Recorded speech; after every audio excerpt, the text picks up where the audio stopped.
Today's episode is an excellent example of why I think this is the greatest hobby of all time. Dr. James Beckett Sports Card Insights. Thanks sponsors, Topps, Panini, Upper Deck, Heritage Auctions, Huggins & Scott Auctions, Burbank Sports Cards, Mike Stadium Sports Cards, ComC.com, and Beckett Media, Beckett Grading, Beckett Authentication. And thank you, Karl, and thanks to your dad as well for sharing this very nice story of a family and a legacy of a card set that is really tough. And unpacking that was fun. I got most of it in this episode. I'll have a few outtakes for you later because I thought it was an interesting story worth sharing. So thanks, everybody, and here's the interview. I was just going to say that's what I knew that was the set my dad had collected. And just a couple of years ago when Heritage had an auction for, I think it was the number one PSA registered set for the 48 leaf cards. And he started seeing those advertisements in the Sports Collector's Digest. And he says, Karl, I've got all these cards. And that kind of was when we started doing, and I had known that he had them, but he very rarely took them out.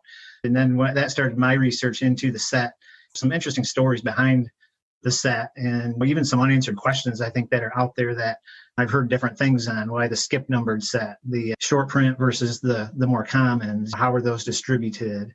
I did all that research back in the 70s and the 80s as well. And there's been more information come out because it's a really interesting set and confusing and complicated and intriguing. Questions I guess I have is, I talked to my dad. I told him I was going to be on here, and he gave me permission to share his diary and his personal recollection of actually collecting cards. He has no recollection of a checklist. He didn't really even pay attention to the numbers. There wasn't a checklist. It was intentionally skip numbered. That can be pretty well established now. Kids wanted to complete their set, and when they're missing a number, they think, I got to buy some more packs to fill in the cards I'm missing. The one theory that I had read from a book that was published in 1981 was that there was some contract disputes between players doing the 48 Bowman set, which was the black and white set, and this set. But when I looked at the 48 Bowman set, there's a lot of players in the 48 Leaf set as well. So that didn't make sense to me. But I know that was a theory that was put out there. Again, I've heard the theory, but the problem is in the 48 Bowman, which probably did predate the 48 Leaf. People think it's probably was more of a 49 issue, even though there are 48 copyrights on the back. But that theory probably is false because you got Bob Feller, you've got Stan Musial, you've got short print leaf as well as more common leafs that are in that set. They would have pulled those if they'd all been in the short printed version. And even then, the 48 and 49 copyrights are not consistent. They're in both of the tougher series as well as and I would say easier series, but none of the cards are easy. You've got hard cards and really hard cards. In fact, the cards were so challenging that when I got in the industry in the early 70s, they weren't even sure that there weren't more leaf cards out there. I don't know that anybody had a complete set in the early 70s. If they did, nobody publicized it. And then finally, I think they found an uncut sheet of the first series to show that they were printed in these 7 across and 7 down 49 card sheets. So then they are suspecting that there was another 49 cards of the short printed sheet. Do you think the short printed cards were published in a first series or was it a second? Based on all these years and reflecting back, is that both were put out at the same time. My good friend Ted Zanadakis, who's a little bit older than me and remembers collecting them, thinks they came out in very early 49. So probably in between the 48 and 49 Bowman baseball. They were bigger than the Bowmans. The production quality wasn't better, but they were in color, even though it was not a great color treatment, very primitive color treatment. But so was 49 Bowman, and 48 Bowman was black and white anyway. So I think they both came out the same. The distinction, Karl, I think, and this is what's curious about where your dad was, the theory is that, especially because of the geographic concentration of the players in the set, is that the short prints were mainly marketed in the Midwest, specifically Ohio, Michigan, maybe Indiana and Illinois. There's no teams in Indiana, but there's a bunch of Cubs, Tigers, Indians, Reds, a lot of the teams in that area. And so when I was at Bowling Green State University in Ohio in 75, and I was buying collections in those states, specifically Western Pennsylvania, Ohio, Indiana, Michigan, Illinois, there were the short prints there. So where was your dad? Where did your dad collect? He grew up in Holland, Michigan, so right along Lake Michigan. But interesting thing about Dad as a youth, he had kept a really good journal. And back in 2018, when we started looking at these cards and asking questions about them, he went back to his journal from 48 and 49, and he can pretty specifically pinpoint that he started buying these cards in April. It was actually opening day of baseball season in 1949. He wrote down that he had bought a pack of bubble gum, and it has the pictures of big league stars in them. And that's the way they marketed it, was big league all-stars, I think was on the pack. And so they really marketed it as bubble gum with big league ball stars. I traded my gum when I was collecting in the late 50s. I traded my gum for additional cards. I should have kept the wrappers too, but your dad probably did keep the wrappers. He doesn't have any wrappers. He did send 5 of them in to get the premium. Yep. Yeah. Yep. So what he did was he got the album. He doesn't have any recollection of keeping the wrappers. So one interesting thing he writes in his journal is April 18, which was a Monday, was the true opening day of baseball, and that just the Washington Senators played. And he writes that President Harry Truman threw out the first pitch. And then the next day, Tuesday, is when the Tigers started, and we're big Tigers fans here in Michigan. That's when he wrote down that he got bubble gum from the drugstore, and it had pictures of big league all-stars.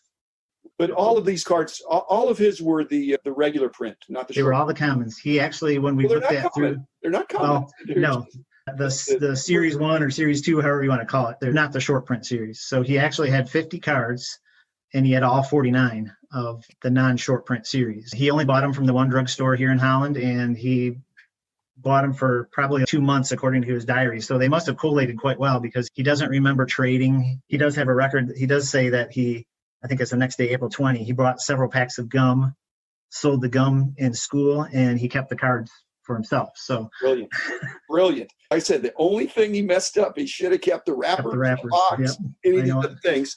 But that's interesting. The collation was that good. I have not found that to be the case. I did at one time have a complete set of all the 48, 49 leaf, but I've since broken it up. I've kept a few, but the high numbers were not the high. Actually, 49 leaf football also has 98 cards. Yes. And they are low numbers and high numbers, with the high numbers being quite a bit tougher. But that would have been in the fall of 49. So probably maybe the Leaf Company learned its lesson. Kids didn't like the skip numbered thing. And yet, from your dad's experience, I doubt that he bought 10 packs to get 50 cards. I think they were 5 cards per pack. I asked him that just yesterday, and he thought he paid a penny for a pack, and he wasn't sure how many were in each pack. Well, yeah, okay. There may have been 1 per penny or something. They're different. A lot of those sets had penny packs and nickel packs and things like that. But cool. Okay, and so when he had this collection, was it still intact? And then, yep. So what he did was another one of his later that month, he wrote an entry where he sold. He says he bought a few more packs of gum, and they were the last packs in the box at the drugstore. So they gave him the poster, which was on the bottom, which was Lou Gehrig. Those are known as the 49 leaf premiums, I found out after doing some more research. And those are very tough to find. And actually not real collectible, I think, because they're bigger. Yeah. So finding them in good condition is tough. And he actually thought he lost those. He couldn't find them for a long time. And just a year ago or so, he was looking through his stamp collection, and he found them tucked in between layers of stamps. He had 4 of them that he had picked up, and he remembers he wrote down that he got the Lou Gehrig one, and he remembers going back to the drugstore to buy more cards, and the shop owner had saved some because some of the kids didn't even want them. So he would just give them to my dad. I was going to say he had 4 of them. He kept those in good condition. And then what he did later, he records that he sent in 5 of the wrappers and got the album to store the cards in that was advertised on the back of a lot of the cards. So that was like a 36-page black cardboard book. And what you did was to store them in, there was like a 4-corner tab album. So you slipped the cards in one to the top or the bottom. You manipulated the card to get it to fit in. And so that's where he stored them. And then he kept them in there for years. And probably about 25 years ago, he took them out of there. My oldest nephew took an interest in them, and they put them in a 9-page sleeve. And then again, got them into his sleeves and then just never did anything with them. He stored them back again in his safe, and that's where they sat. It wasn't until 2018 that he had seen the advertisements from Heritage Auctions, and he's, my goodness, I have all these cards. And so that's when we started reviewing it as a family and talking to him about, what do you think you want to do with these? And I honestly didn't even know he had really, I remember slightly looking. Other cards too, or were these the main? That was the only year he collected. And I was thinking about that the other day. I talked to him. I said, when he was born in 1932, I collected as a kid, starting when I was 10, 11, 12, 13. I collected 79 tops was the first year I started collecting. Well, when he was 10, that was like, there wasn't any cards out there because it was in the middle of World War II. That makes sense that he didn't collect before then. And then after that, when he started making a little bit of money, that's when he started collecting these cards. I asked him why he didn't keep collecting, and he says, I don't know. I just stopped. So maybe he graduated from high school or something. Yeah. My dad had cards. I got cards from my dad. My dad was born in 1925, so a little bit older than your dad. Yep. And so he had 33 Gaudis, so that's when he was 8 years old. He had a bunch of those, some 34 Gaudis, some of the other mid-late 30. He had a few of the heads ups and black and white things like that. But then he also had some play balls, which would be to your point that by 1940, my dad's 15. But the culture was different then. He even had just a few 41 play balls. So then my dad is 16, and you're thinking high school, again, simpler days, but cool. Okay, and so your dad, whose decision was it to distribute these to your siblings or to do some kind of necessarily, but that's an interesting thing. When we took him out a couple of years ago, and it was just a period of probably, and I approached him and I said, Dad, are you thinking about how do you want to handle this set? Do you want to distribute it? Do you want to see what they would get at auction? Because we had no idea. We didn't know anything about grading. Yeah. I had been out of collecting for a long time, and I didn't even know how they graded cards or what they were looking for. To me, they were beautiful cards. He bought into a great printed set. They were just nice white borders, not a lot of miscuts or printing errors like you see in a lot of cards. And potentially I thought he could be looking at a lot of money. My brother Kurt actually contacted Heritage and then got a call from Derek Grady. I know who you've had on your program before. And he looked at some of the scans and he's, my gosh, these are just beautiful, but I won't know. He knew how Dad had stored them. So there's the potential for creases and things like that. We sent several cards to Heritage, and then he looked at them and he said, it's not bad news, but he says the deal is that when your dad stored them in that album, he probably creased almost every card. And then that's from a grading aspect. So that's just nothing you can do about it, but there's a ton of value there. He said, you guys decide what you want to do. So we talked to Dad and he's like, you know what, from his perspective, and he's still living, he says, I paid a penny basically for a majority of these cards. He sold the gum to buy more cards. So one of the early believers in a self-sustaining hobby. And he just really wanted to pursue. And another thing is he has 6 kids. I have 5 siblings. So he's like, would distributing them evenly to 6 kids? So some kids love cards. Some kids were like, I don't really care about cards. So I think he felt better about getting some value out of them, some monetary value, but still having some, because like I said, we kept 18 cards back that we could distribute 3 cards per sibling, and then they can do what they want. So you sold at Heritage or what? So ultimately, that's what we did. We consigned them to Heritage, and they were sold.